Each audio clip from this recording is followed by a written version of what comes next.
All right. The one thing about printing TPU, this is TPU 95A, so it's very soft. This is quite soft. And the thing about the extruder, this is the original plastic extruder that came with the printer 5.5 years ago, maybe about 6. And if you ever need to change that arm there, the lever, because it cracks or something, just purchase a new one from the supplier. It's like $3. It takes like 5 minutes, and all you got to do is take that one little screw out right there and change it. You don't have to worry about E-steps or any of that crap, recalibration, because you went for a metal extruder. You don't need to go for a metal extruder if you're going to print PLA.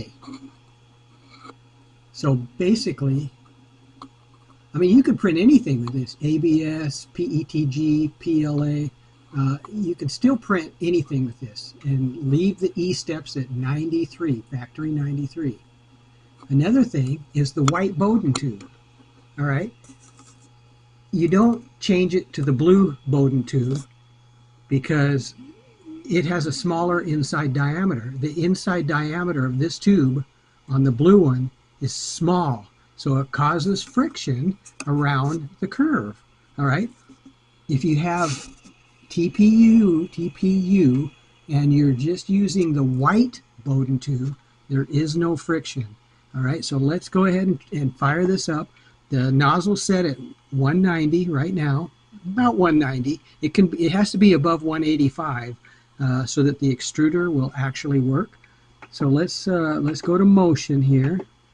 Move the axis, extruder, 1 millimeter, and we're going to just crank it up, and we're going to let the extruder here pull the TPU. Okay, its job is to pull it off the spool.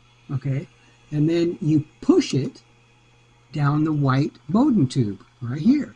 So there is no issue pulling with this extruder, and there should be no issue with pushing it down the tube.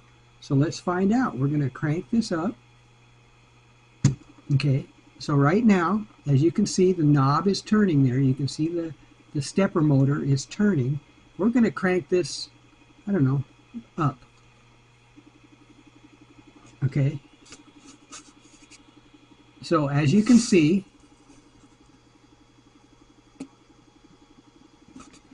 let's take a quick look here again, close up.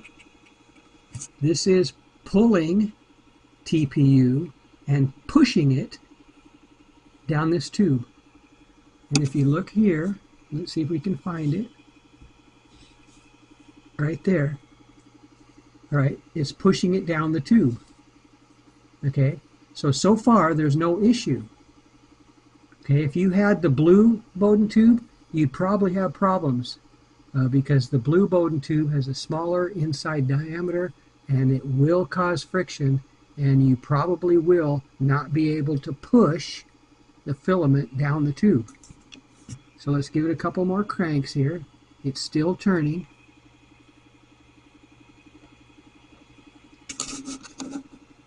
All right, let's go into focus here a little bit. So you can see that it's not curling right here. It's not binding, not doing anything weird right here.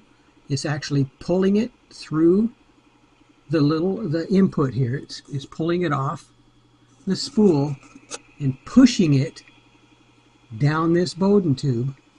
And it's the white Bowden tube. So let's take a quick look here. It's right here. Let's crank it some more.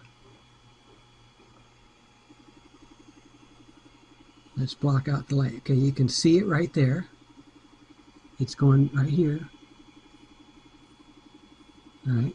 So if you can get this TPU down this tube, through this tube, and into the hot end, that's all it needs to do.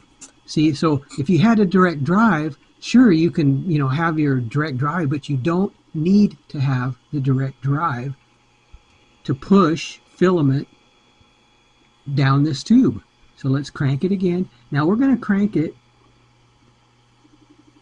let's see if we can crank it right into the hot end and see what happens.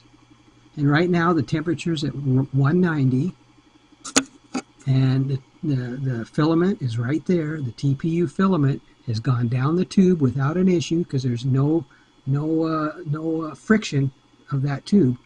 So we're going to crank it to see if we can get it to come out the hot nozzle right here. And the temperature is at 190, and it probably needs to be more than that. I'm not sure because I'm learning myself. So let's see, we can see it right there. It's pushing what was filament that was already in there. This is silk silver PLA. And as long as it pushes it out that nozzle, its only job is to have the filament land on the build plate, okay? Because after it leaves the nozzle, right here, after it leaves the nozzle, this is done. The job of the hot end is done. Because once it leaves here, once it goes through all of this and comes out right there, the job of the hot end is done. Because now it has to land on the bed. Okay, it has to land here and do its job and print. So this is TPU going into a plastic extruder right there. That's the original plastic extruder, down the white Bowden tube into the hot end right there, as you can see it right here. This is TPU right there. And again, once it passes all of this and comes out right here, once it leaves the nozzle, it has to land on the bed. The bed is right here. So that's how it works. So we'll crank a little bit more. So I think as long as the filament lands on the bed, then your next job is your tramming. Get your tramming right. So you already can deliver the TPU filament, and now tramming comes into effect. So that's it. That's all you got to do. So you don't need direct drive as long as you have the original hot end, the original white Bowden tube, the original plastic extruder. You're golden. All right, that's it.